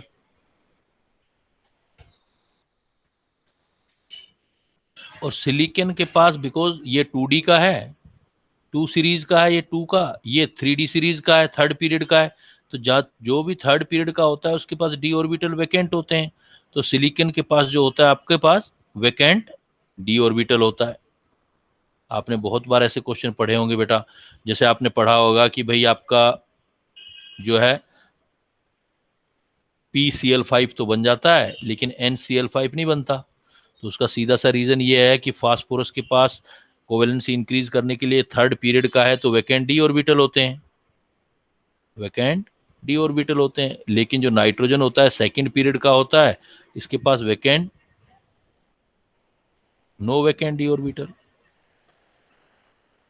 Last year question भी आया था ये, ऐसे ही देखो OF6 बन जाता है लेकिन ऑक्सीजन का SF6 बन जाता है लेकिन OF6 नहीं बनता। ये सेकंड पीरियड का है तो वैकेंट ऑर्बिटल नहीं होती। तो अगर नाइट्रोजन के साथ डायरेक्टली अटैच कार्बन है देन इसके पास क्या है, वैकेंट ऑर्बिटल नहीं है, तो ये लोन पेयर इसको नहीं मिलेगा। लेकिन सिलिकॉन के पास वैकेंट ऑर्बिटल है तो ये इलेक्ट्रॉन इसको दे करके बॉन्ड बना देता है। इस बॉन्ड को बोलते हैं पाई बॉन्ड। और ये जो बनने वाला सिलिकॉन और नाइट्रोजन के बीच पाई बॉन्ड है, जिसमें नाइट्रोजन का p ऑर्बिटल यूज हुआ है, ये 2p, और इसका 3d यूज हुआ है, इसका p, इसलिए ये वाली बॉन्डिंग जो होती है p पाई d पाई बॉन्डिंग होती है। तो ये आपकी p पाई d पाई बॉन्डिंग होगी। तो ये सेम कंसेप्ट जो है p पाई d पाई बॉन्डिंग वाला आप इस पर अप्लाई कर सकते हो जो आपका प्रॉब्लम आया है। अब हमें क्या कह रहा है वो, NSI bond length is minimum. देखो पहला ऑप्शन फर्स्ट वाला, फर्स्ट में ये नाइट्रोजन और नाइट्रोजन के साथ दो साइड में सिलिकॉन आ रहा है और एक H आ रहा है। सेकंड वाले ऑप्शन में देखो एक ही सिलिकॉन आ रहा है, और थर्ड वाले में देखो बेटा नाइट्रोजन के साथ NiCl3, तीनों सिलिकॉन आ रहे हैं। नाइट्रोजन के पास लोन पेयर एक है, तो लोन पेयर एक है, ये तो एक जगह ही डिवाइड करेगा, इधर दो हैं तो दो जगह डिवाइड करेगा, इधर भी और इधर भी। इधर देखो नाइट्रोजन के पास लोन पेयर एक है लेकिन एक ही सिलिकॉन को देना है, और इधर नाइट्रोजन का लोन पेयर है जो तीनों जगह देना है, इधर भी देना है, इधर भी देना है, इधर देना है, तीन जगह डिवाइड होगा। तो यहाँ लोन पेयर दो सिलिकॉन को डिवाइड हुआ तो बॉन्ड ऑर्डर निकाल लो। बॉन्ड ऑर्डर हो जाएगा, एक लोन पेयर दो सिलिकॉन को डिवाइड हुआ, यहाँ एक लोन पेयर एक ही सिलिकॉन को डिवाइड हुआ, बॉन्ड ऑर्डर निकाल लो। यहाँ एक लोन पेयर 3 सिलिकॉन को डिवाइड हुआ तो बॉन्ड ऑर्डर निकाल लो। तो ये बॉन्ड ऑर्डर जो आ गया आपका, bond order first second third, तो इसका मतलब बॉन्ड ऑर्डर सबसे ज्यादा आ रहा है सेकंड।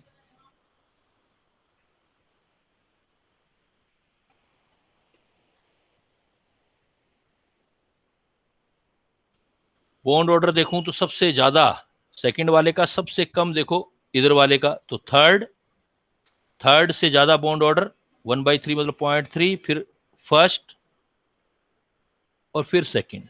इधर जा रहे हो तो बॉन्ड ऑर्डर इंक्रीज हो रहा है, जहां बॉन्ड ऑर्डर इंक्रीज होता है उस साइड में बॉन्ड लेंथ डिक्रीज होती है। तो सबसे छोटी बॉन्ड लेंथ देखो बेटा किसकी आएगी, मिनिमम बॉन्ड लेंथ किस वाले में आएगा, जहां पर नाइट्रोजन का लोन पेयर ज्यादा से ज्यादा ऑर्बिटल को डिवाइड हुआ है, NSI बॉन्ड मिनिमम रहेगा उसका। तो आपसे क्या पूछा था, NSI bond length is minimum, तो मिनिमम किस में होगा, जिसमें बॉन्ड ऑर्डर मैक्सिमम होगा। बॉन्ड ऑर्डर मैक्सिमम किस में, सेकंड वाले में, तो सेकंड वाला आंसर आ जाएगा बेटा। बहुत इंपॉर्टेंट क्वेश्चन है, कंपटीशन पॉइंट ऑफ व्यू से काफी कंसेप्चुअल है, ऐसे प्रॉब्लम के चांसेस ज्यादा रहते हैं। तो इसमें सबसे ज्यादा बॉन्ड ऑर्डर किसका आया बेटा, फर्स्ट ऑप्शन, सेकंड थर्ड और फोर्थ में सबसे ज्यादा बॉन्ड ऑर्डर सर सेकंड का। सेकंड वाले का। जिसका बॉन्ड ऑर्डर ज्यादा होगा उसकी बॉन्ड लेंथ कम होगी, मतलब बॉन्ड लेंथ मिनिमम सेकंड में होगी। सबसे कम बॉन्ड ऑर्डर किसका आया, देखो बॉन्ड ऑर्डर सबसे कम और थर्ड में। थर्ड में। जितने सिलिकॉन ज्यादा होंगे, ध्यान रख लेना ऐसे, इस केस में अगर ये वाला केस आ जाए तो नंबर ऑफ, ये हिंट याद रख सकते हो, सिलिकॉन जितना इंक्रीज होगा बॉन्ड ऑर्डर उतना डिक्रीज होगा और बॉन्ड लेंथ उतना इंक्रीज होगा. You can learn by this hint. एक क्वेश्चन और आता है देखो इसी तरीके का, काफी प्रोपिशियस एग्जांपल है. इसमें ये क्वेश्चन आता है, बहुत तरीके से आता है. देखो ऐसे आता है, tri methyl amine is more basic than trisilyl amine. ऐसे लिखा आता है. यहां आता है tri methyl amine is pyramidal but trisilyl amine is planar trigonal. यहां बेटा यही क्वेश्चन आता है, hybridisation of nitrogen in trimethyl amine is sp3 but in trisilyl amine is sp2. तो इन सब, ऐसा कोई भी क्वेश्चन आ जाए तो आंसर दे देना due to p pi t pi p pi d pi bonding. ऐसा कभी भी क्वेश्चन आ जाए तो आपने आंसर यही देना है. क्यों देना है ये देखो. देखो अगर आपके पास ऑर्गेनिक केमिस्ट्री का एग्जांपल है एक ट्राई मिथाइल एमीन,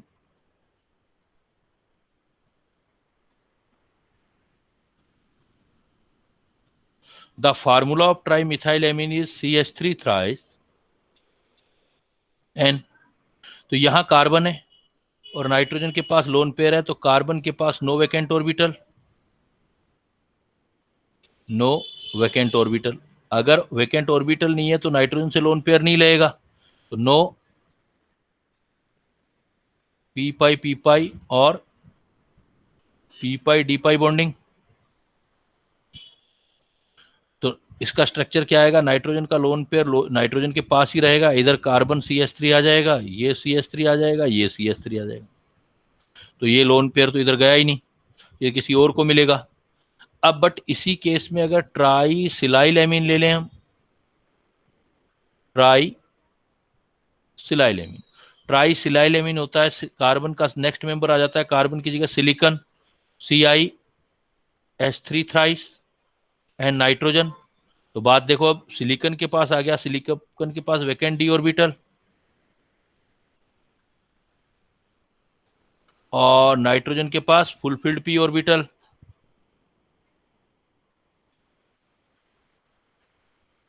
तो ये अपना लोन पेयर इसके सिलिकॉन को दे देगा. तो अब क्या होगा, जब चला जाएगा ये तो इलेक्ट्रॉन तो सिलिकॉन के पास चलेंगे, तो CiH3 SiH3 एंड SiH3, ये लोन पेयर इधर चला गया, इधर चला गया, इधर चला गया.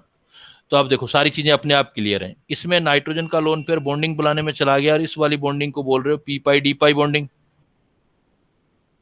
P pi d pi bonding से नाइट्रोजन का लोन पेयर यूज हो गया. अब इसके पास लोन पेयर डोनेट करने के लिए नहीं है, no further electron pair for donation.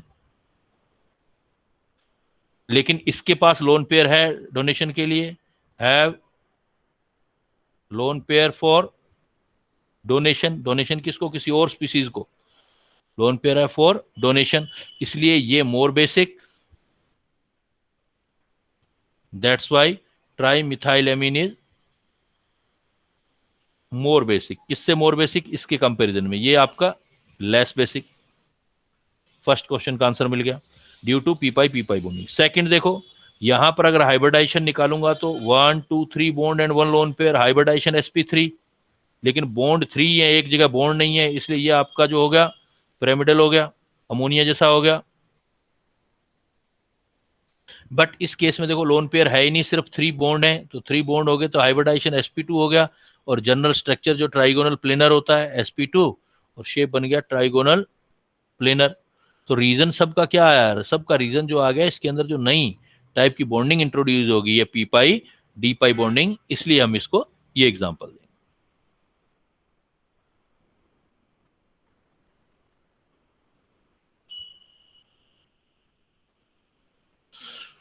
Next देखो यहां पर बच्चों एक पॉइंट मुझे याद आ गया, ये है आपका रिएक्शन ऑफ कोई भी हैलोजन, जैसे chlorine, bromine, iodine, except fluorine. Reaction of halogen with alkali OH negative, ये कंप्लीटली आपको मेमोराइज करना है बेटा। रिएक्शन क्लोरीन, ब्रोमीन या आयोडीन के साथ, तो इसमें ध्यान रखना है, काफी इंपॉर्टेंट प्रॉब्लम है। जब कभी भी क्लोरीन, ब्रोमीन, आयोडीन का रिएक्शन कराओ आप, जैसे क्लोरीन, इसका रिएक्शन NaOH से कराओ सपोज बेस के साथ NaOH, तो इसकी बेटा कंडीशन डिसाइड करेगी कि जैसे डाइल्यूट एंड कोल्ड है, डाइल्यूट मतलब पानी ज्यादा है, कोल्ड मतलब टेम्पर हीट नहीं कर रहे आप, तो आपका ये बनेगा NaCl प्लस NaClO3। जब भी क्लोरीन को, जो हैलोजेंस हैं क्लोरीन का, डाइल्यूट या कोल्ड NaOH के साथ रिएक्शन कराओगे तो ये तो बन जाएगा सोडियम क्लोराइड,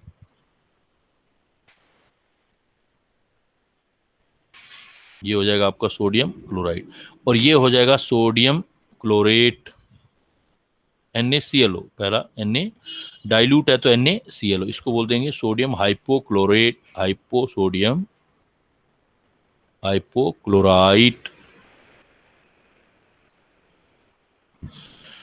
मतलब शॉर्टकट में रिएक्शन लिखना चाहो तो आपकी ये रिएक्शन है बेटा, जब क्लोरीन को हम, क्लोरीन हो, ब्रोमीन हो, आयोडीन हो, इनमें से कोई भी होता है, देन जब हम रिएक्शन करवाते हैं उसका, तो डाइल्यूट NaOH या कोल्ड NaOH होता है तो सोडियम क्लोराइड या सोडियम हाइपोक्लोराइड बनता है। You can write in this way also, reaction in the presence of base, it gives the Cl negative ion और ClO नेगेटिव आयन, ऐसे भी लिख सकते हो। OH नेगेटिव आयन यहाँ लिख दो, लेकिन कंडीशन डाल देना डाइल्यूट और कोल्ड। तो इस आयन को आप बोलोगे क्लोराइड आयन, और इस आयन को बोलोगे hypochlorite ion, hypochlorite ion.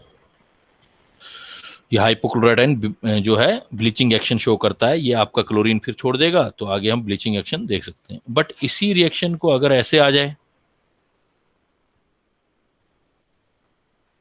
But यही रिएक्शन बेटा आपको थोड़ा सा चेंज करके दे दे, यही वाला जो रिएक्शन है आपका क्लोरीन का रिएक्शन, जो वो कह दे कि आपने कंसंट्रेट NaOH के साथ रिएक्शन कर देना है, कंसंट्रेट NaOH के साथ आपने ये रिएक्शन कर देना है। तो कंसंट्रेट NaOH के साथ कैसे रिएक्शन देखेंगे,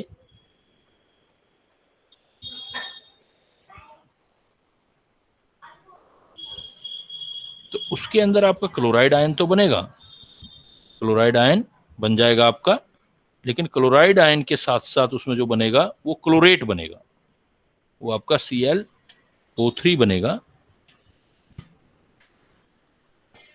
वो आपका जैसे मैंने दे दिया क्लोरीन NaOH के साथ ही रिएक्शन दिया बेटा, फिर दे दिया NaOH के साथ रिएक्शन दे दिया, लेकिन अब की बार मैंने लिख दिया ये कॉन्सेंट्रेट कर दिया एंड हॉट कर दिया। कंसंट्रेट एंड हॉट होगा तो NaCl तो बनेगा ही बनेगा, लेकिन ऑक्सीजन का ज्यादा अमाउंट साथ वाले काउंटर पार्ट में आ जाएगा। पहले NaClO बना था, अब NaClO3 बन जाएगा, ये डिफरेंस आ जाएगा। क्लोरीन का हॉट एंड कंसंट्रेट NaOH के साथ रिएक्शन करेंगे तो NaCl मतलब वापस वही आपका सोडियम क्लोराइड, लेकिन सोडियम क्लोराइड के साथ ये बन जाएगा NaClO3, इसको बोलोगे आप सोडियम क्लोरेट। मतलब सिंपली रिएक्शन देना चाहो तो क्लोरीन, अगर यहां रिएक्शन दे दिया जाए OH नेगेटिव तो बनाओगे Cl नेगेटिव और ClO3 नेगेटिव बनाओगे। तो इसको ये वही आयन होगा क्लोराइड, और ये हो जाएगा chlorate ion, chloride ion and chlorate ion. तो एक तो आपका प्रॉब्लम ये आता है बेटा कि भाई सीधा सा सिंपल सा क्वेश्चन आता है कि ये आपने रिएक्शन करवाई है इनऑर्गेनिक में, बताओ इसमें क्या प्रोडक्ट बनेगा। एक आता है आपका इसमें न्यूमेरिकल इक्विवेलेंट वेट आता है, तो ऐसे ऐसे मतलब वो आपको फिजिकल केमिस्ट्री में इसी क्वेश्चन को ले जाता है। तो पॉइंट क्या आता है हमारा, how can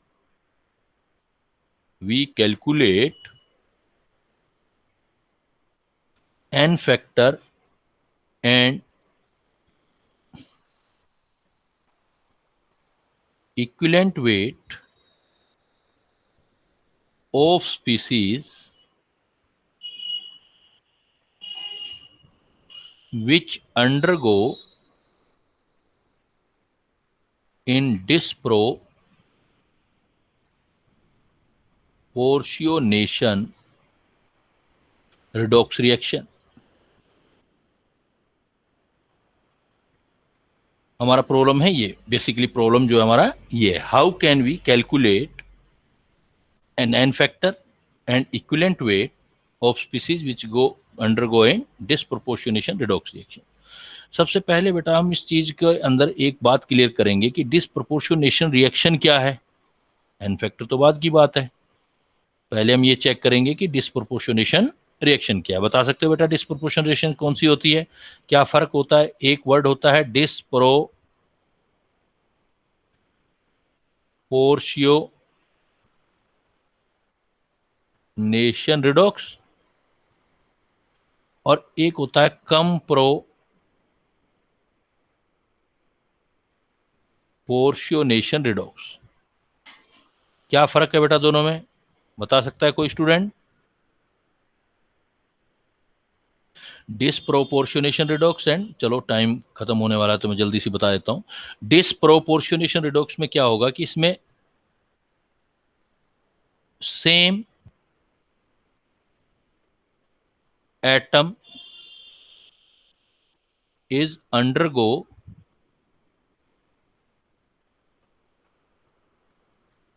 in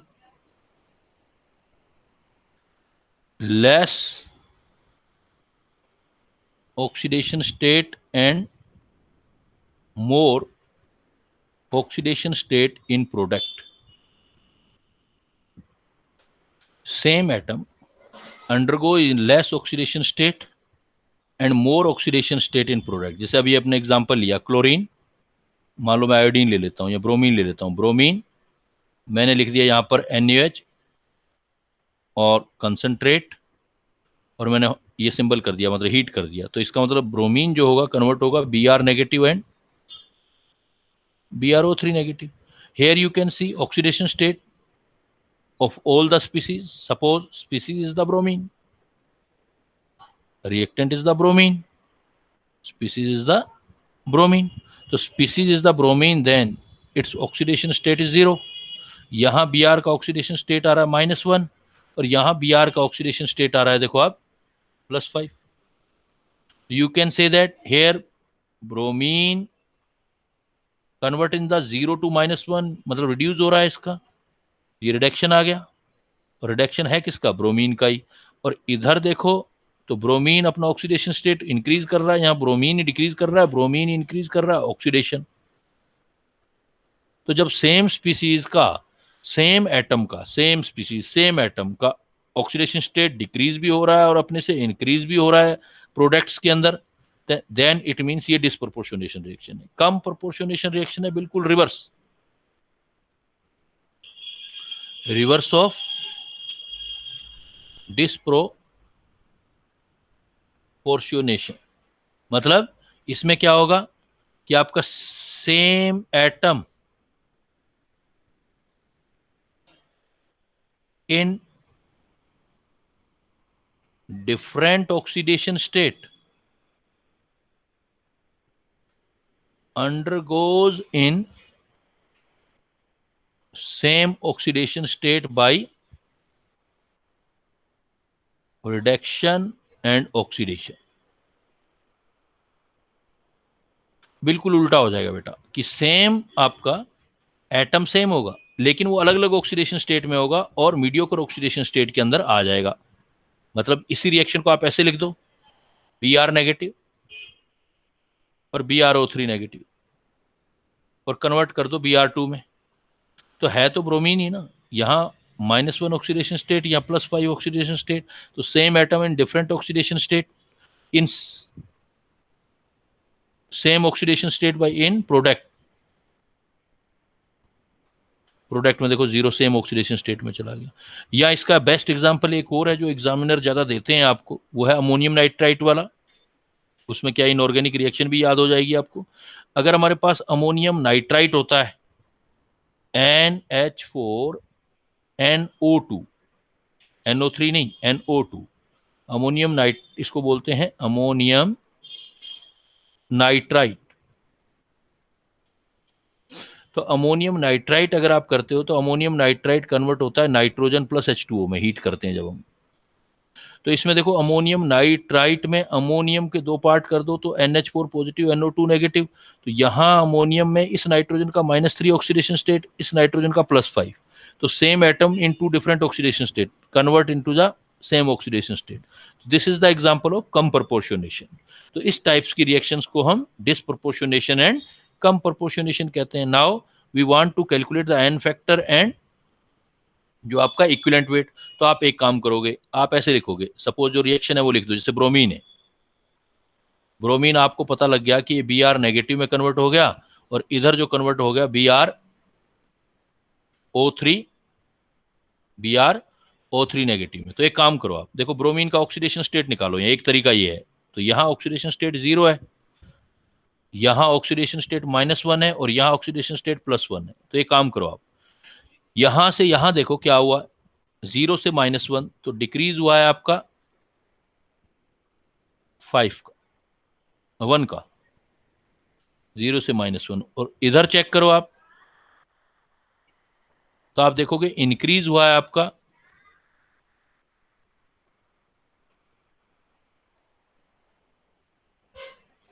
increase of 5. तो एक काम करो, ये इंक्रीज 5 का है तो यहाँ डिक्रीज 5 का है, डिक्रीज भी 5 का कर दो, तो 5 से मल्टीप्लाई कर दो, मतलब इसको भी 5 से मल्टीप्लाई करो. अब क्या हो जाएगा, डिक्रीज ऑफ 5 हो गया, ये भी 5 × 1, और ये भी ब्रोमीन 1 ही है, तो 5 का इंक्रीज 5 का डिक्रीज होगा. अब एटम बैलेंस कर दो, तो इसका मतलब एक्सचेंज जो हो रहे हैं 5 इलेक्ट्रॉन का एक्सचेंज हो रहा है. अब एटम बैलेंस करो, देखो एटम बैलेंस करोगे तो 5 और 1 टोटल हो गए 6, और इधर है 2 तो 3 लगा दो. तो इसका मतलब मैं अब क्या बोल सकता हूँ, सबसे बेस्ट वे तो यही है जो सोल्व करने का, यहाँ कोई मिस्टेक्स नहीं होते. तो आप ये कह सकते हो, नाउ 3 मोल Br2, ये देख रहे हो एक्सचेंज,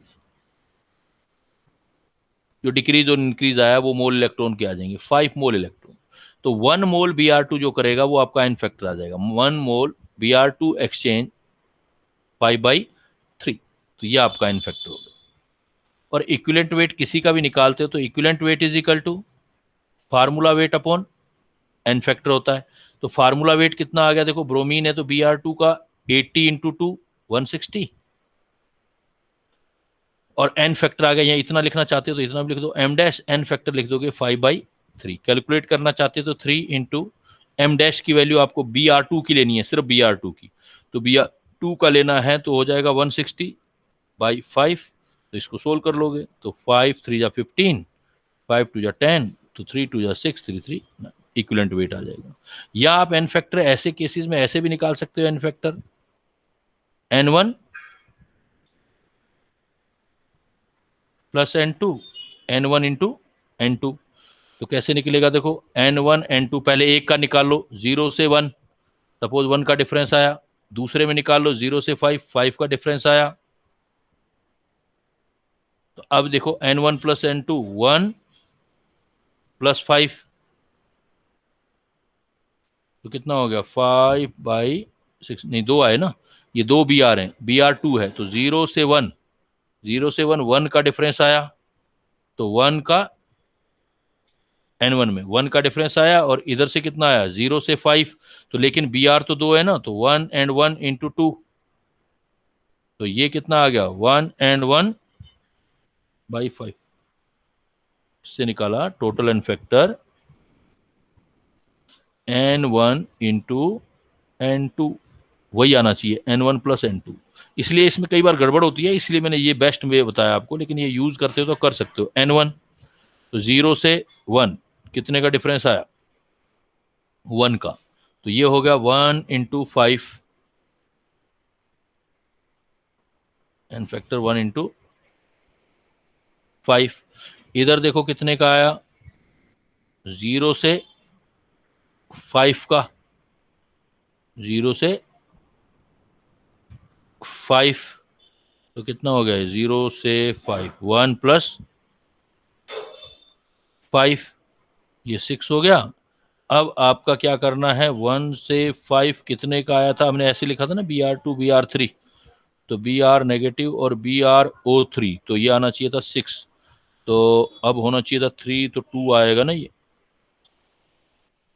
टोटल कर दो ना आप, ऐसे करो 1 क्यों ले रहे हैं हम ले रहे हैं 2 प्लस 10 2 के लिए, 0 से 1 1 का चेंज, 2 Br है तो 2, और दूसरे 0 से 5 तो 2 into 10 प्लस 2 प्लस 5, ऐसे करो ना शुरू। तो बी आर से 0 से 1, तो 1 का डिफरेंस आया, 1 का डिफरेंस आया, और ये बी आर 2 है, तो 1 into 2 तो 2 हो गया, N1 2 हो गया। ये आया 0 से 5 का, तो 5 का डिफरेंस आया, लेकिन बी आर 2 है, तो 5 into 10 पर स्पीसीज बी आर 2 लेना पड़ेगा, तो 10, तो N1 की वैल्यू 2, N2 की वैल्यू 10, 2 into 10 प्लस 2 प्लस 5, तो देखो कितना हो गया ये 2 into 10 और 2 प्लस 5 एन फैक्टर 20 अपॉन 10, तो इसका मतलब कैसे आया है 2 into 10, तो N2 प्लस 10 2 into 10 तो 10 12, और ये हो गया 20,